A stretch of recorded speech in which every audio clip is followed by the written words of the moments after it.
Dejstvo je, da so podizvajalci, ki so imeli sklenjene pogodbe z glavnim izvajalcem na Pomurskem kraku, te pogodbe sklepali v času bodisi predprejšnje ali pa prejšnje uprave, vsekakor pa so bile vse te pogodbe zavezane na veljavno zakonodajo. To pomeni, da je v skladu z veljavno zakonodajo možno bilo te podizvajalce poplačevati direktno.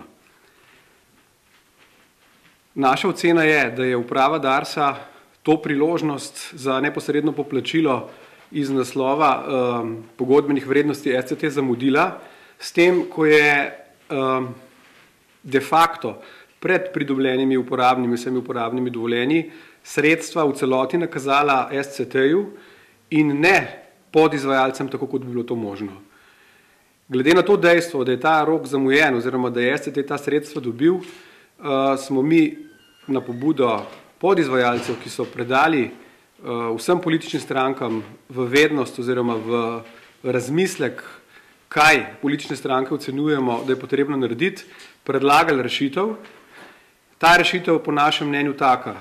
Podizvajalci, za katere imamo občutek, da so pripravljeni, morajo ponovno preveriti vse njihove zahtevke.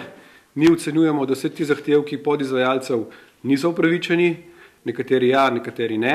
Podizvajalci se tega zavedajo in so tudi pripravljeni še enkrat pregledati ta nabor njihovih zahtevkov. Z veljavno bančno garancijo, upam, da je še veljavna, se pravi vseh podatkov oziroma vseh relevantnih dokumentov, seveda z vsemi relevantnimi dokumenti mi ne razpolagamo. Potrebno je bančno garancijo, ki je pokrivala tudi ta del stroškov oziroma ta del garancij vnovčati, podizvajalce poplačati. Mi ocenjujemo, da je teh vrednosti tam nekje med 6 in 7 milijonov evrov, ne 9, kot pravijo podizvajalci, podizvajalce plačati in s tem zadevo zaključiti. Ocenjujemo namreč, da je najresnejša nevarnost ta, ki jo je že omenila predsednica, kar podizvajalci napovedujejo, in to je zahteva v Bruselj po reviziji izplačil kohezijskih sredstev oziroma sredstev, ki jih je Slovenija pridobila na podlagi razpisov iz Evrope, kar pa bi seveda pomenilo, vkolikor bi s temi zahtevki uspeli, bistveno višje stroške oziroma precej večjo narodno gospodarsko škodo, kot pa bi jo tudi banka v tem primeru utrpela, če bi se ta bančna garancija unovčila.